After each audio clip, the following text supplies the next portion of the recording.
Apps can do a lot of cool things. You could order dinner, gamble on your favorite team, and track your health. You could even get a mortgage. One click and you can be approved. I'm not sure by who or what country they're in. You deserve more from the mortgage industry. At AnyMac Home Mortgage, we believe in the need for live human interaction during a very complex process. The kind of service and guidance which an app simply can't provide. Our customers are more than credit scores and income documents. They're individuals and families who live in and strengthen our communities. Their story is our story, and that story begins in a home. Chris Sawyer is an expert on providing superior customer service and in meeting the mortgage needs of current and future homebuyers. With over 18 years of experience in the industry, Chris is able to help customers migrate through the home buying and home financing process by using his wealth of knowledge as a well-qualified mortgage professional. And best of all, Chris is located in Cromwell, Connecticut, where he has helped hundreds of clients in Connecticut, Massachusetts, and Rhode Island make their dreams of homeownership a reality. Visit chrissawyer.any-mac.com. Email him at csawyer@any-mac.com or give him a call, 860-878-8730. Chris Sawyer, NMLS number 39345, corporate NMLS number 338923. AnyMac Home Mortgage is an equal housing lender. American Neighborhood Mortgage Acceptance Company, LLC. DBA AnyMac Home Mortgage. LoFi Direct. Connecticut First Mortgage Correspondent. License Lender. Broker number ML 338923. Massachusetts Mortgage Lender and Mortgage Broker License number MC 338923. Rhode Island License Lender. License number 201128110L. Call for additional details. Jones on first down, wide open, it's Barkley, and Saquon Barkley will take it into the end zone. Your best ability is availability. Saquon Barkley, he's great when he's on the field, but the problem is since 2018, he hasn't been healthy for this team. Look at this, they lob it to him, he taps it in off the glass. How about that? Porter Moser, I think right now is the best coach in college basketball, hands down. Fins 2 for 3, he's done his part. Pitch is drilled to deep right field toward the poles, and it is gone. They don't mind not being what they were in the 90s as the best organization in baseball, because the Yankees are not, or even close to the best organization in baseball. You're trying to be the Rays, and the Rays do this for a reason. Like, you're the Yankees.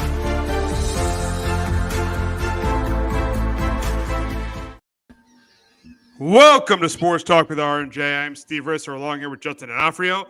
And Week 11 is upon us, and we got a good game on Thursday Night Football. We got the Titans at 6-3 in first place in the AFC South against the Green Bay Packers, who got a big win last week against the Dallas Cowboys. We thought they were going to go to 3-7, but they had that big comeback win led by Aaron Rodgers and Christian Watson. So we got the Packers and the Titans, and I think this is going to be a close, competitive game. I think Derrick Henry is going to have a big game on the ground, and I do think Aaron Rodgers will have a good game. I think the difference in this game is going to be, though, the Packers will not have the success on the ground as they had in the previous week. And that's why I think the Titans are going to win this game. I know the Titans are not good at receiver. I know the quarterback's a question, but Derrick Henry's going to be playing, so I think he has a lot of rushing yards. And I think the Titans contain the Packers running game. And I think that's the difference in this game.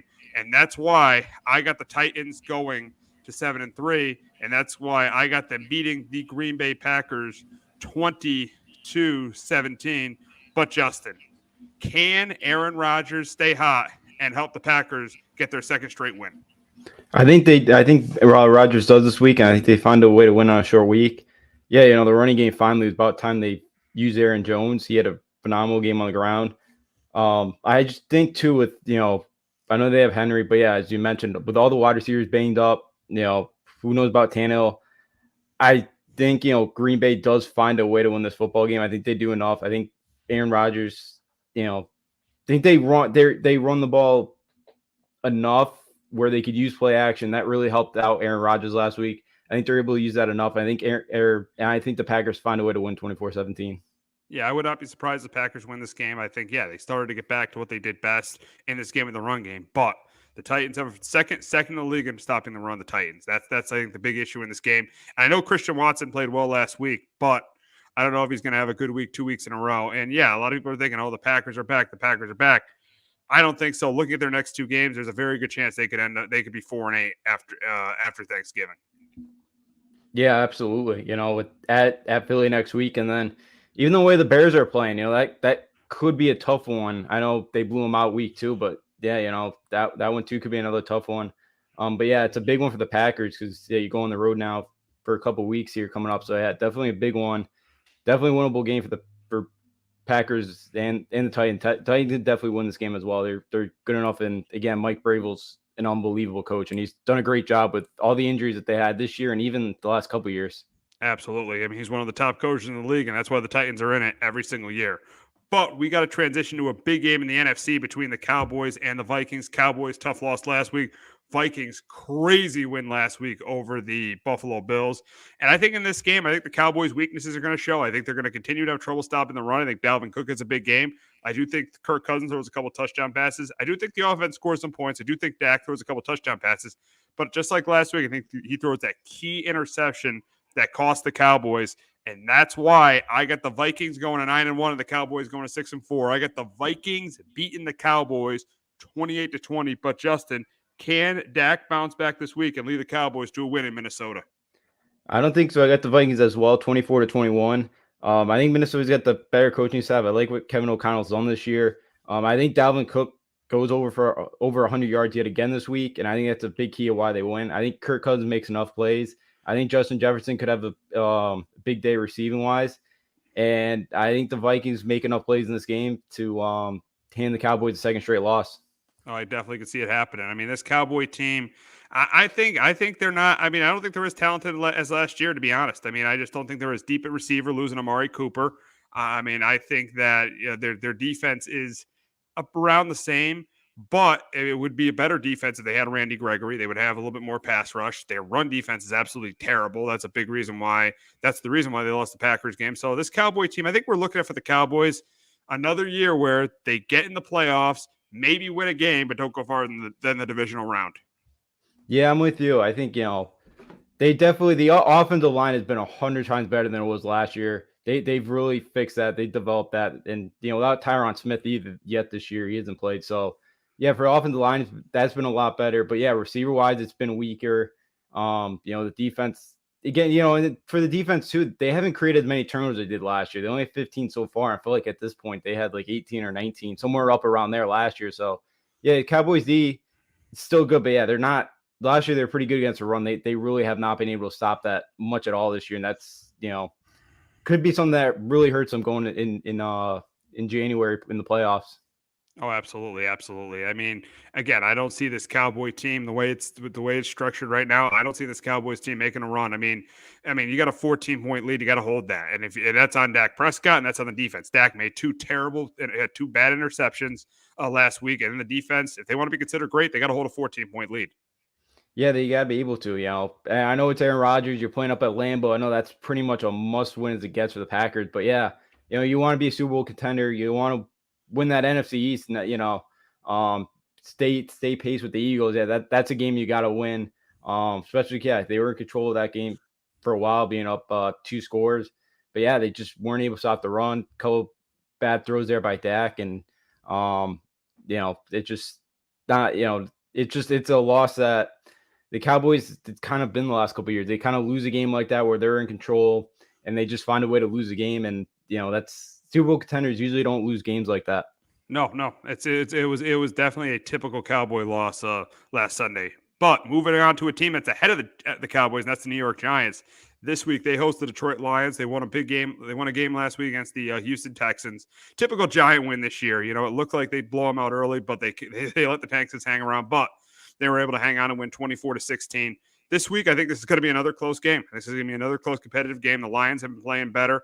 I think the Lions are able to have success on the ground with DeAndre Swift and Jamal Williams. I think that Jared Goff has a pretty good game, but I think the difference in this game is I think Saquon Barkley has another huge game. He's another huge game on the ground. Daniel Jones throws a couple more touchdown passes. I think it's close and competitive with Detroit having the ball at the end, but I think that Giants defense, like it's done all year, makes the huge stop.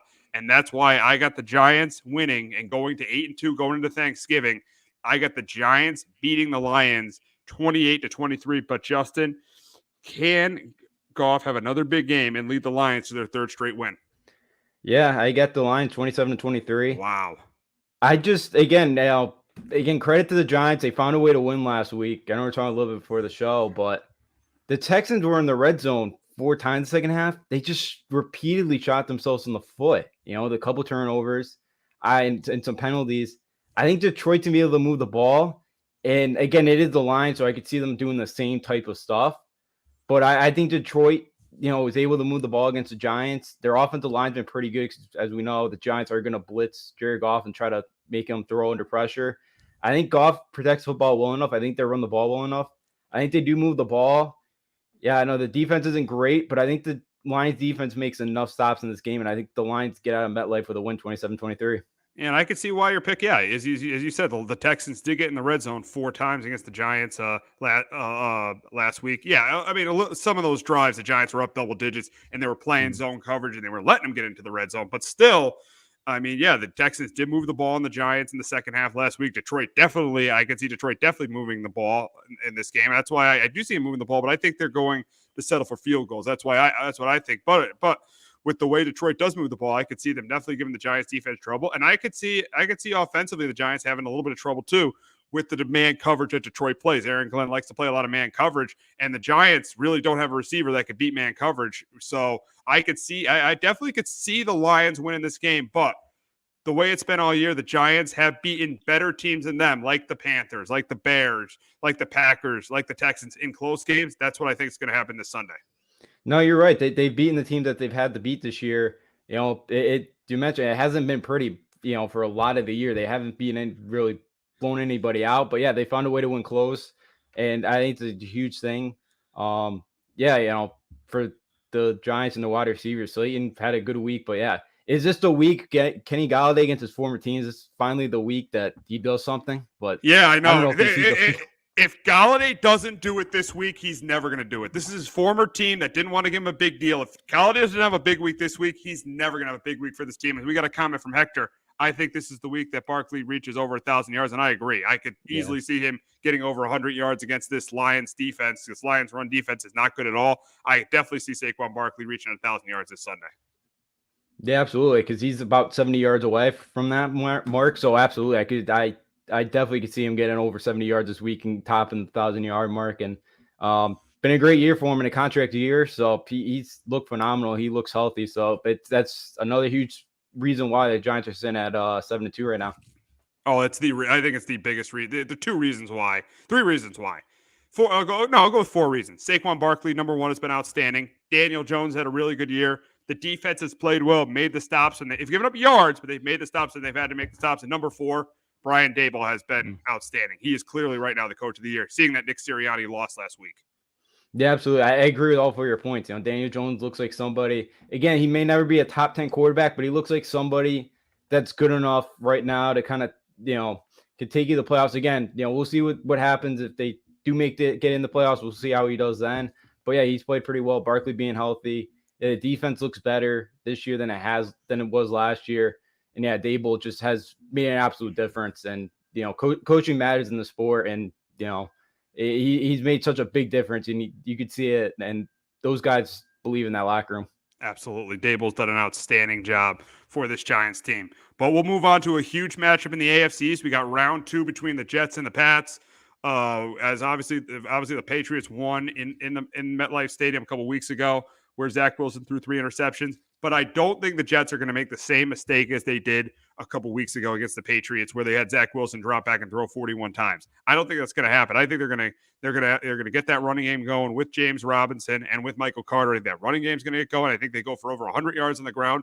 And I do think the Patriots have some success turning them on the ground, but I do think Mac Jones makes some mistakes in this game. I think the pressure of Quentin Williams, I think that forces Mac Jones to make some mistakes. I think Sauce Gardner gets a pick in this game. I think Zach Wilson is the quarterback who makes less mistakes, and I think the Jets are the team that runs the football better. That's why I think the Jets get a split against the Patriots, and they win for the first time in Foxborough since the can't wait game. I got the Jets pulling the upset and beating the Patriots 23-20. But Justin, can the Pats beat the Jets for the 14th straight time? Yeah, I got the Pats in this one, 2014. I could definitely see the Jets winning this football game, but I feel like Patriots find a way. Both teams coming off a bye. The Patriots offensive line, I hope during that bye week, really figures some things out, because they haven't been great. Like Cole Strange was off to a really nice year. The last couple of weeks, I know he's faced some good pass rushers, but he's not been the same. He's had a couple penalties the last couple of weeks. Hopefully David Andrews is back under center. He's still questionable with concussion, but I think he's going to play. I would hope. But yeah, I could see, Mac Jones again, that pick six that got called back for roughing the passer late in the second quarter, that was the game right there. You know, the Jets really didn't do much after that. You know, the tides changed. So I could totally see the Jets win this game. I think Mac Jones plays well enough. I think coming off the bye, the Patriots do enough at home at Foxborough. And again, this is we're going to find a lot out by the Patriots. They got 3 games starting Sunday in 12 days. Again, then they go to Vikings and then Buffalo. Think they got to go 2-1 to, really be still in that playoff hunt. And we're going to find out if this team is really a playoff team or if it's, they're going to go home after week 17. Yeah, I mean, the thing about the Patriots is right now that they're at 5-4. I think 10 wins gets you into the playoffs. So I think they got to go 10-6. So really, they got to go. I think they got to go 5-3 down the stretch if they're going to make the playoffs. And let me tell you, this schedule is brutal, especially after they got, especially in their last 8 games. Obviously, they got the Jets this week. Then they got at the Vikings, the Bills twice, the Bengals, the Dolphins. I know the Bengals and Dolphins are home games, but they're still going to be really tough games. And the Cardinals on the road, which isn't going to be easy. The only easy game they have is going to be the Raiders. That's it, really. That's why if the Patriots don't win this game, to me, they're not making the playoffs. I don't think the Patriots are making the playoffs if they don't win this game, because this is one of the 5 wins I think they're going to need to get into the playoffs. Yeah, absolutely. I completely agree. Because you're not getting a sweep of Minnesota and Buffalo the next couple weeks. Yeah, and Bengals at home are going to be tough. Dolphins at home. We've really showed against the Dolphins the last couple of years. They've had a number. Arizona and the Raiders. That's back-to-back West Coast games there. I don't know if the Raiders going to be, because McDaniel. McDaniel might not be the job. He might not be the coach at that point. But the Cardinal game, I know you don't like Cliff Kingsbury. That's still gonna be a tough one.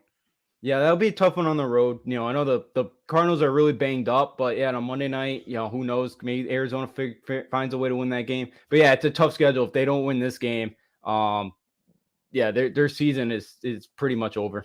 Yeah, this is, to me, in terms of which team needs this win more, I think the Pats definitely need this win more, because if the Pats lose, they're 2 games behind the Jets. And if the Jets lose, they're still tied, even though they'd be a game behind the Pats, but they'd have the same record. And the Jets, I know their schedule's tough too. They still go to Buffalo. They still have to go to Miami. They still go to Seattle, but they also have the Jaguars, the Lions, and the Bears on their schedule. So their schedule is a little bit easier than the Patriots going forward. Yeah, absolutely it is. They got Minnesota and Buffalo coming off too. But Chicago at home. But it helps. Chicago's at home. The Lions are at home. The Lions, and then Seattle is going to be a tough one on the road at Miami. On the road. That could be that could possibly be a playing game. For a playoff or for who decides to finish second in the AFC. So absolutely. The Jets do have a little bit easier of a path there. Just a little bit. But it's another tough schedule. And the Patriots definitely need this one a little bit more than the Jets do. Absolutely. And also seeing where the programs are right now. The Patriots are 3 years, or this is the 3rd year the Patriots haven't had Tom Brady. At this point, you would think the Patriots would be contending for a Super Bowl. The Jets, if the Patriots end the season 8-9, I feel like that's a disappointment. Say the Jets go like 9-8 and like miss the playoffs by a little bit, I think it's not a disappointment, because the Jets were 4-12 last year, and they're building their program right now. Yeah, no, that's a good point, because the Patriots year 3, and you thought after last year and how Mac Jones kind of looked, you thought, okay, maybe the next step.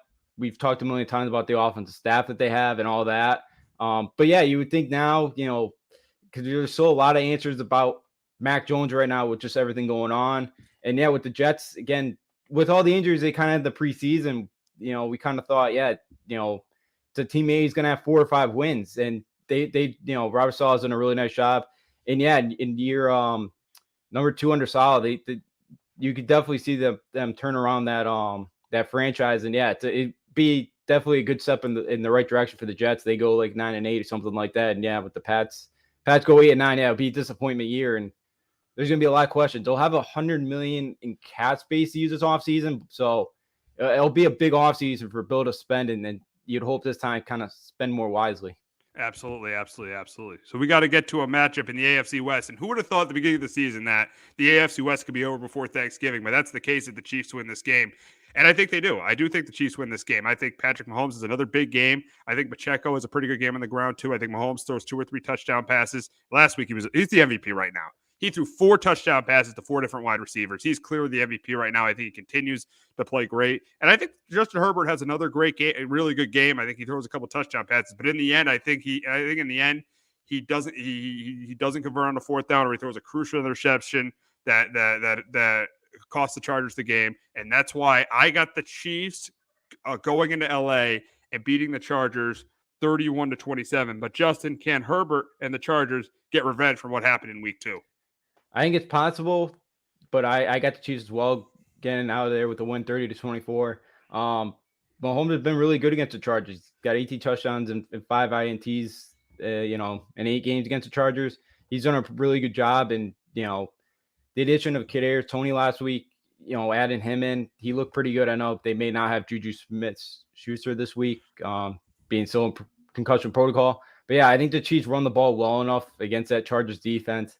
And again, with Mahomes, I think they do enough. Mahomes is gonna have a good day through the air, off play action. As long as he doesn't make too many mistakes in that game in the game, I think the Chiefs are going to be able to pull up some points. The Niners moved the ball pretty well against the Chargers last week. They just couldn't finish. They had 2 or 3 drives inside the 10. They didn't get any points. So I think the Chiefs are going to be able to move the ball, and they should get out of LA with a win. We got a matchup in Indianapolis as the Eagles try to bounce back from their from their loss on Monday night against the Commanders. They face the Colts this week. And I think in this game, I do think the Colts stay in it early. I do think Jonathan Taylor is a big game. I do think they stay in it early, but I do think the Eagles offense also moves the ball. I think Miles Sanders has a good game. I think Jalen Hurts has another good game. And I do think the Eagles defense forces a turnover or 2 from Matt Ryan. I think that's going to be the difference in the game.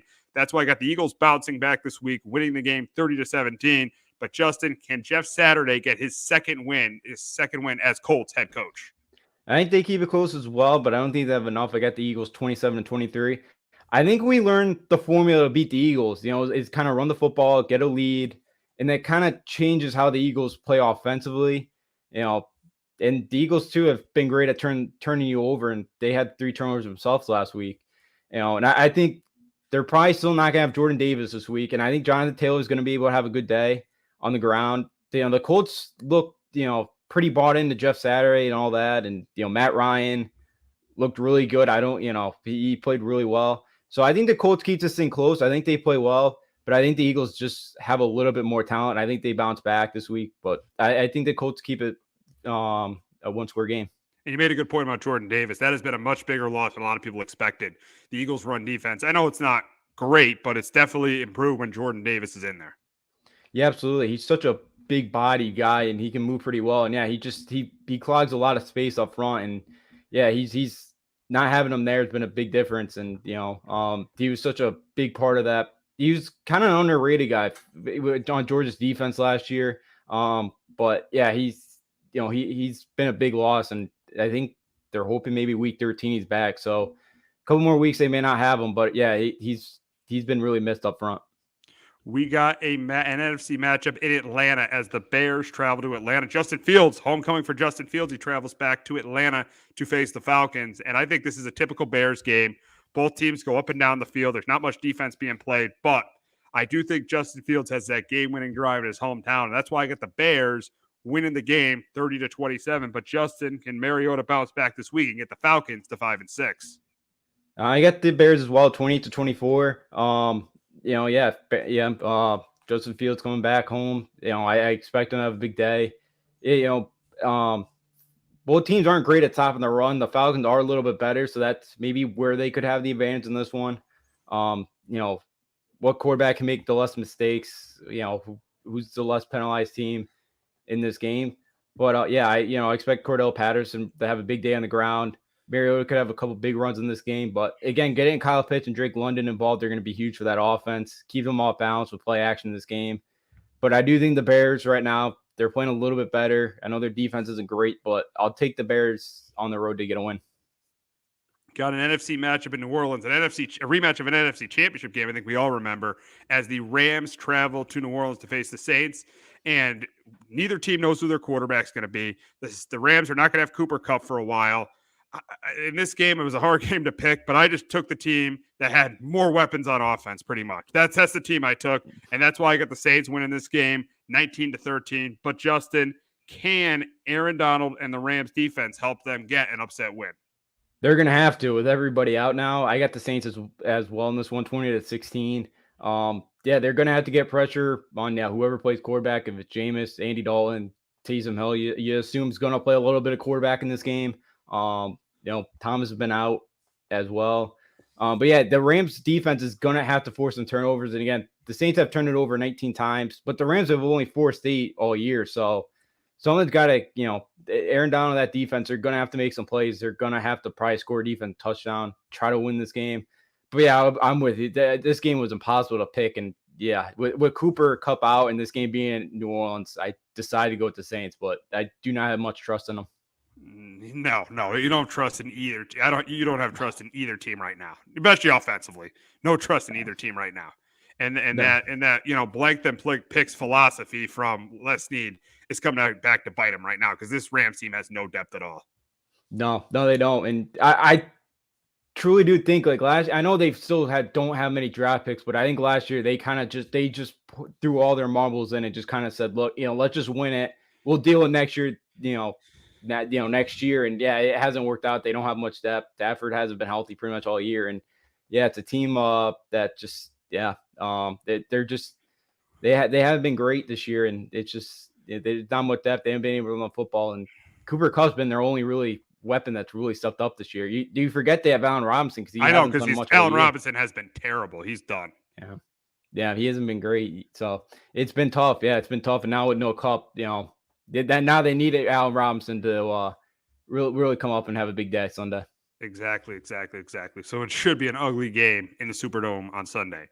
We got an AFC matchup in Buffalo, and there's a very good chance there could be 2 feet of snow when these two teams face off with each other, similar to the game they played in 2007 when they played in Cleveland. So I think this is going to be a sloppy game, and it's going to be an ugly game, but I do think the Bills end up winning this game, and that's why I do think that this is a good matchup for the Browns because they do run the football better, but I do think Josh Allen will make less mistakes than Jacoby Brissett. That's why I think the Bills win this game 21-16. But Justin, can Nick Chubb run the Browns to an upset win? I think it's very possible in the snow. I think it could be I think this game sets up perfectly for the Browns. If there's as much snow as predicted right now. Again, it's Wednesday. Things can change very quickly.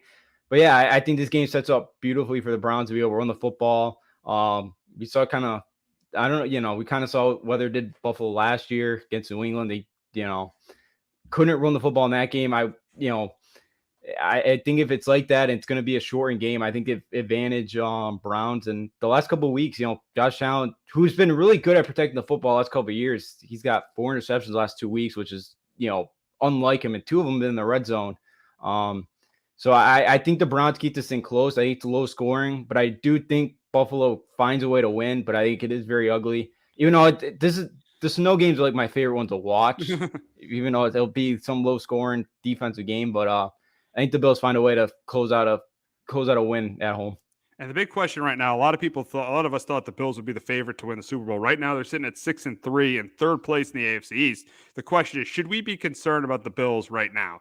And for me, I know Josh Allen has thrown more interceptions than any quarterback. I know 4 of his last, 6 interceptions have been in the red zone. But still, for me, I'm not concerned about the Bills because of the schedule. I mean, this week they got the Browns. Next week they got the Lions. The week after they got the Patriots. Then they got the Jets and Dolphins at home. So they got their big division games. They're divisional games. Their 2 toughest divisional games on the road. They got those are out of the way. Then they're probably their toughest game outside of that, the Vikings. That's out of the way. The 2 toughest games they had outside of that, the Vikings and the Chiefs. That's out of the way. So I do think looking at this schedule, looking at this Bills schedule, I still think they're going to finish 13-4 at worst. I think I could very easily see them run the table. I still think they could easily finish 13-4 with playing the Lions at the Pats, the Jets, the Dolphins, at the Bears, at the Bengals will be tough, and they host the Pats. So this schedule to me is very, very favorable for the Bills. I know there's a lack of a running game. I get it. They need to run the football a little bit better. But last year they didn't run the ball that well, and they played the game of the year and they almost won the Super Bowl. And you look at some of the teams that have won Super Bowls. The Chiefs in 2019 didn't have a great running game. The Rams didn't have a great running game. I know it's better than what the Bills have this year, but they didn't have a great running game either. So I'm not concerned about them. They're still my favorite to win the Super Bowl because of their defense and because of Josh Allen. I know Josh Allen's been erratic, but I still am not concerned about them, and they're still my favorite to win the Super Bowl in Arizona in February. Yeah, they still got a great chance. Again, I know they're tied now with the Ravens, the Titans, and then they're still one game back in the Chiefs, and they do have that tiebreaker with the Chiefs. So, they still could host and find a way to get the 1 seed. Yeah, it could be very difficult, but there's still a path, I feel like, with that schedule that they have coming up to get that number 1 seed. But yeah, the only reason I worry about the running game is because of where they play. And if it is in Buffalo, you never know what the weather's going to be in January. And that's the only reason I do worry about the running game, if they could do enough. But yeah, other than that, with Josh Allen, but we could see him, he could throw the ball in a lot of conditions and still have a pretty good day. But yeah, this Bills team, especially as their secondary is getting more and more healthy every week, I do think the Bills are going to be right there. Yeah, Josh Allen hasn't been great throwing the interceptions the last couple of weeks, but I think their defense could find ways to bail them out. And yeah, I think the Bills are right there, still one of, or not the best team right now in the NFL. So yeah, I'm not too worried about them still right now. Yeah, they're still my favorite in the AFC East, and they're even still my favorite to win the AFC and even the Super Bowl. So yeah, and you brought up a good point about their secondary. This is a better defense than it was last year. They have Von Miller on this defense. They've had trouble stopping the run the last 2 weeks, but they've been better stopping the run this year. So I know they're 6-3, but a lot of their tough games are out of the way. Their schedule's very, very favorable. I still think they win this division because the games against Miami, the game against Miami is in Buffalo, and Tua has been terrible in Buffalo in his career. Yeah, I could see it. And again, they were the better team. Too. They just did not convert in the red zone that game. They almost had 500 yards of offense, and they only put up 19 points. So I still think they're going to win this division. I think they'll definitely knock off Dolphins when they play in a couple weeks up in Buffalo. But yeah, I think the division's there. Josh Allen will be all right. They'll get more healthy. That defensive line's been pretty good. I think their defense is better than it was last year, when they lost in the AFC Championship game. And I think that's a big thing because, again, if it comes down to it, I'll trust the Bills defense right now to get, and the Chiefs defense isn't horrible. It's not as bad as it was a couple years ago, but I'll take that Bills defense to get that one stop, more than I trust, Kansas City to get that one stop on defense right now. So yeah, I think the Bills, they still have a really good chance right now. They're still right there, one of the best odds to get to the Super Bowl and win it. So yeah, I'm not there yet with the Bills. Yeah, and that defense they made the big stop against Kansas City, and they did make the stop against the Vikings. The problem was they didn't execute that play, which was awful. But still, that defense still got the big stop. Yeah, it did. Yeah, it did. They after a couple of penalties too. On fourth down too. The Vikings had another chance at it. They still stuffed them. Their defense their defense is good. They'll put pressure on the quarterback. They'll find ways to get stops in big moments, as they did against Kansas City already this year, early in the year. But even the Ravens game, didn't they make a stop late in that one too? I believe they did. Yep. They made that big interception in the fourth quarter. Yeah, so I think for this Bills defense, they'll find a way to win games. That defense could bail them out at times. We've seen it a couple times this year, and the Bills will be just fine. Yep. So we got a matchup in Baltimore between the Panthers and the Ravens, and I think this is the biggest blowout of the weekend. I think the Ravens run the ball all over the Panthers defense. I think Lamar throws a couple touchdown passes. They force Baker Mayfield to turn the ball over 2 or 3 times, and that's why I got the Ravens going to 7-3, being the Panthers. And Justin, I assume you got the same. Yeah, I got the Ravens win this one 27-17. I think Panthers keep this thing early. But yeah, I don't expect the Panthers stopping the running game. I think Lamar Jackson, all those running backs that they have, they should have big days on the ground. Panthers may keep it close with that secondary for a little bit, but they just won't have. They don't have the explosive offense to keep up with Baltimore. Oh, absolutely, absolutely not a chance. So you got a interconference matchup in Houston as the Commanders travel to Houston to face the Texans, and I think in this game, I think the Commanders win this by 2 scores. I think Commanders have found a running game with Brian Robinson and Antonio Gibson. I think Terry McLaurin has another big game. I think Jonathan Allen has a monster game, is a huge game, just like Dexter Lawrence did against the interior of Houston's offensive line. I think he sacks Davis Mills and forces a turnover from Davis Mills, and that's why I got the Commanders going to 6-5, beating the Texans 27-13. But Justin, can Dameon Pierce run the Texans to an upset win? I think they keep it close, but I got the Commanders as well, 21-20. I could see a little bit let down from Washington knocking off Philly last week. Monday night. Now you got to go to a Texan team that hasn't been really good all year. They might get Chase Young back too this week, which will be another huge thing against this offensive line. You're going up against Texans. But yeah, they're going to need Pierce to be able to run the football. Play action is going to be huge if they can get it going. Getting Brandon Cooks involved is going to be huge in this game as well for Houston.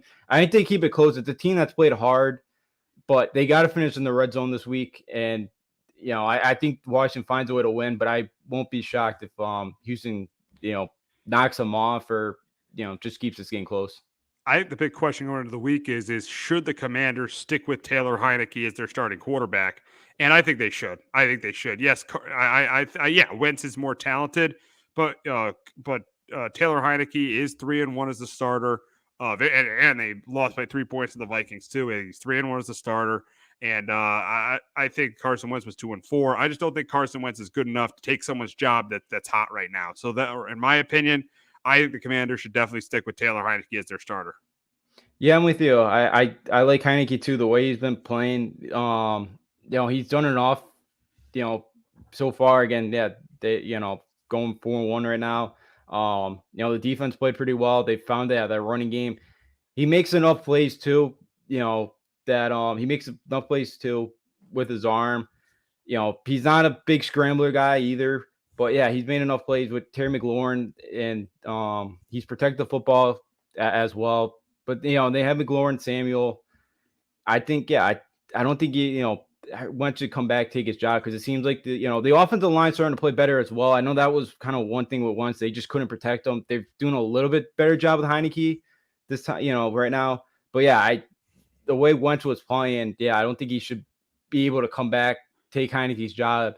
And then I think that would just cause more drama in that locker room. And it kind of seems like they're riding the ship right now, and they've really turned things around, and they're right there in playoff position, and they're 5-5 and last in their division still. But NFC East was, nobody saw this coming from them. So yeah, I think Heineke still deserves to start right now, and until he really starts to play poorly, they should just let ride the hot hand.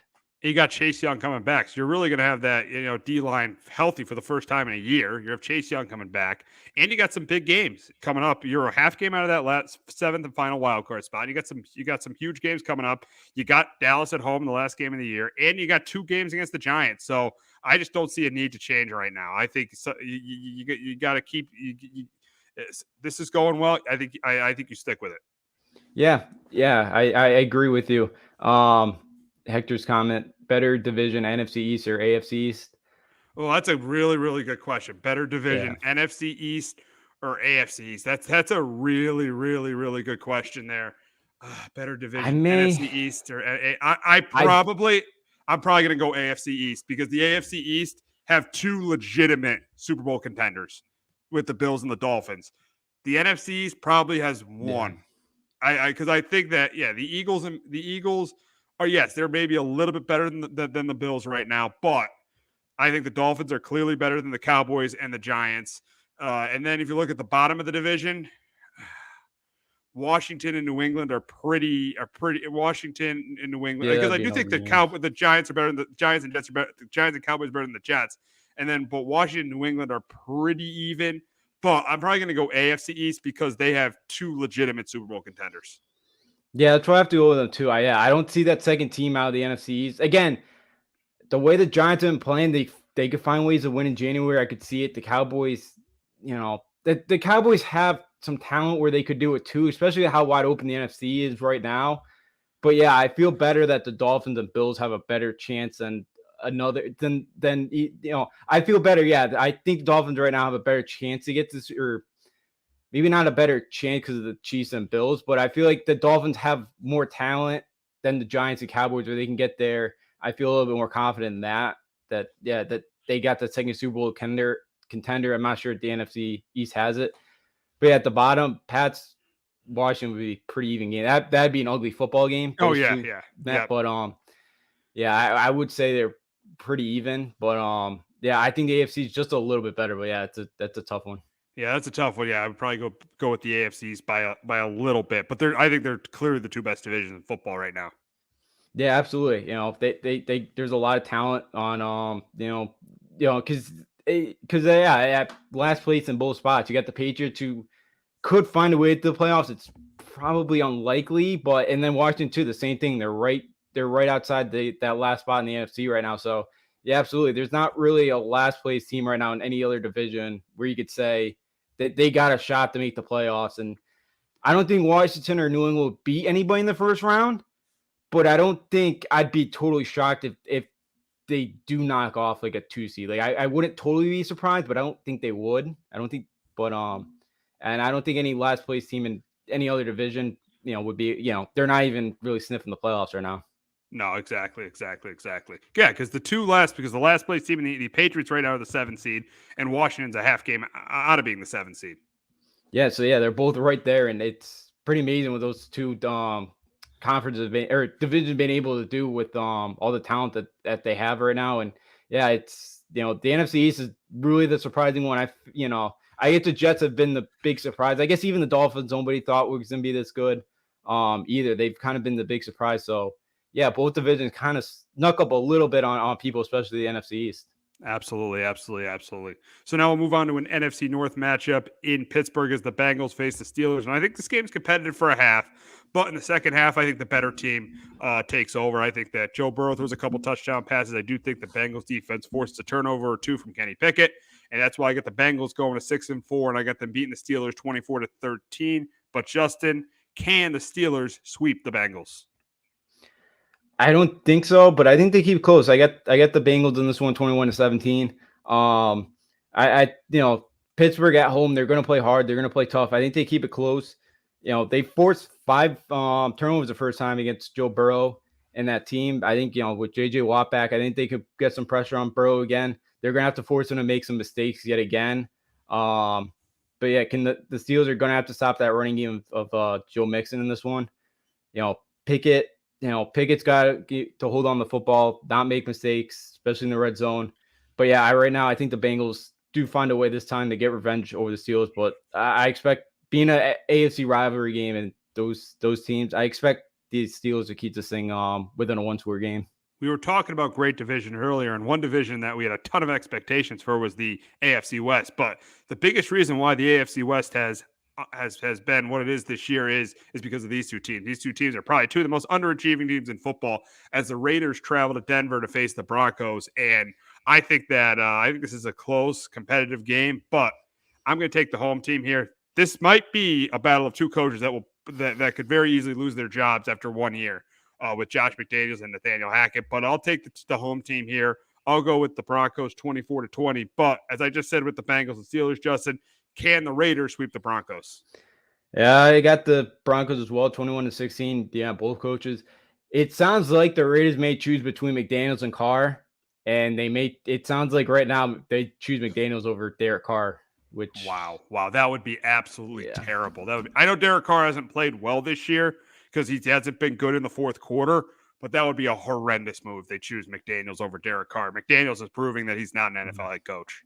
No, again, he's a very good offensive coordinator, but again, he can't manage a football game. It's the same thing we're seeing with Nathaniel Hackett, and he's not. McDaniels, I don't think is a good leader either. He's not a head coach. He's an offensive coordinator. I'd be with you. like I would love to see Carr in another organization and see what he's able to do, because I think he could be somebody that could be borderline top 10 quarterback if he played for an organization that had any that just wasn't such a dumpster fire. Because we've seen what he's been able to do. The one kind of, even last year too, he played pretty well. 2016, he was really good. The Raiders were right there until he got hurt in week 16, 17. But yeah, I think it'd be I think you would have to keep Carr, but it's the Raiders. You never know. But yeah, I got to take Denver right now. The Raiders, the way they lost last week, Carr kind of called guys out too. That doesn't sound like everybody's bought in. So I think Denver finds a way at home to win this one. As much as things have been a mess in Denver, it's been a bigger mess with the Raiders. It's been with Derek Carr, his last two press conferences have been so weird. His press conference after the Jags game, I mean, he was saying like that I don't know, there's stuff I can't say here. And then the last press conference, he calls out his teammates, just very, very weird. And as we said, this is all. I think a lot of this is on Josh McDaniels. I mean, you think adding Devontae Adams, having Josh Jacobs having the year he had, you would think that, adding Chandler Jones, even though Chandler Jones hasn't played well, this team would be much better. But I think a lot of this is on Josh McDaniels, and the Raiders made the mistake of not hiring Rich Bisaccia. Yeah, they really did. I know Bisaccia wasn't like the flash or splash move that Mark Davis wanted, and sometimes that's not always the best route. You see the players I think really love to play for him. You can see they're all bought in for him. The way they kind of came back after all the stuff with Gruden last year, and they played pretty well. And they were right there with the Bengals, in that playoff game. But yeah, McDaniels just hasn't been a great hire at all. He's been horrible, and yeah, I just think too, McDaniels. I don't think and I think part of Carr's struggles is that offense. It's I don't think McDaniels has adjusted to what Derek Carr does best, and I think that's been a big problem. Is he's trying to force feed that offense into that team, and it's just not working this year, and it's been brutal. And yeah, the Raiders have been a total dumpster fire. You kind of felt like maybe last year, after getting rid of all the Gruden stuff, you hire McDaniels and I forget the other guy. He came over with New England from Ziegler. David Ziegler. Yeah. Yep. And I know they're two guys that are really good. Ziegler's a really good scout, and I know that's what they wanted to fix in that organization, and they may not even have that chance the way this year's been going. Yeah, it's just been an absolute disaster. You made a good point. McDaniels doesn't put Carr in the best position to succeed. And as a head coach, should be putting teams in the best position to succeed. That's why the Giants have had so much success this year, is because what have the Giants done? They've ran the football with Saquon Barkley. Dable has put this team in the best position to succeed. It's not because you remember Dable was in Buffalo where they didn't run the ball that much, but Dable came here and runs the ball a ton, because that's the best chance the Giants are going to have to win games. He didn't put what his scheme was in Buffalo. He came here and he has, he's ran the football, and that's been the opposite with the Raiders. The Raiders have struggled because Josh McDaniels has wanted to do it his way. And that's why Josh McDaniels has failed as a head coach, because he always wants to do things his way. Yeah, and it's been horrible. Yeah, well, I think since his 6-0 start at Denver, he's now 7-31 as head coach. So he's been horrible. Since that start in Denver, he's been pathetic, and it's the problem. He's trying to force feed, making it everybody kind of do it his way, and it's just, again, it's tough to kind of have a locker room buy into that when it's just not working, and it just hasn't, and it's fallen flat in the face of a team I thought could make the playoffs this year.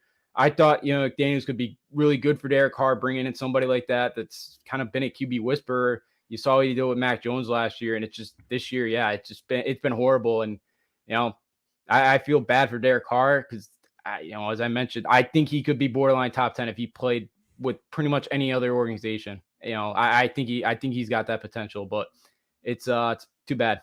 Yeah, it is. It absolutely is. So we'll talk. We got an NFC West matchup on Monday night between the Niners and the Cardinals, and I think that this is a game where the Niners run the football. I think McCaffrey and Elijah Mitchell have good games on the ground. I think Garoppolo throws a couple touchdowns, and I do think the Niners defense forces McCoy or Murray to turn the ball over a couple times. That's why I got the Niners going to 6-4 and winning 27-16 over the Cardinals. But Justin, can the Cardinals get their second straight win in the NFC West. No, I don't think so either. Got the Niners 27-14. Yeah, the Arizona's so banged up. You got no Zach Ertz now. I just think the Niners, run the ball, control the clock. Whoever plays quarterback from Arizona, I feel like you're playing from behind. Again, you beat up on last week on a Rams team that we talked about, just so depleted right now, and just after last year, win the Super Bowl, just hasn't been there this year for him. So yeah, I think Jimmy Garoppolo plays better, and I think once again with all the weapons kind of coming back now, McCaffrey another week in this offense. I just think it's a matter of time for that offense really starts to click and get going, and maybe that's this week against an Arizona team. Absolutely. Yeah, absolutely. So that's going to wrap it up for this episode of Sports Talk with R&J. But we're going to be back in about 5 minutes talking about Rizzo re-signing with the Yankees, the MLB awards that have came out this week, and Week 12 of the college football season. So make sure you check that out. Jones on first down, wide open, it's Barkley. And Saquon Barkley will take it into the end zone. Your best ability is availability. Saquon Barkley, he's great when he's on the field, but the problem is since 2018, he hasn't been healthy for this team. Look at this. They lob it to him. He taps it in off the glass. How about that? Porter Moser, I think right now is the best coach of college basketball, hands down. Fins 2 for 3. He's done his part. Pitch is drilled to deep right field toward the poles, and it is gone. They don't mind not being what they were in the 90s as the best organization in baseball, because the Yankees are even close to the best organization in baseball. You're trying to be the Rays, and the Rays do this for a reason. Like, you're the Yankees.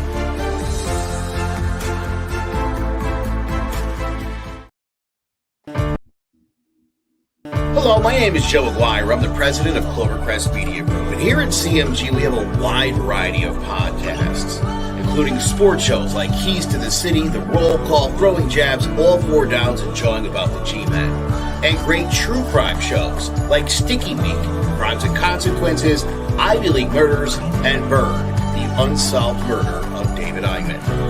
You can find all these podcasts and so much more by visiting clovercrestmedia.com.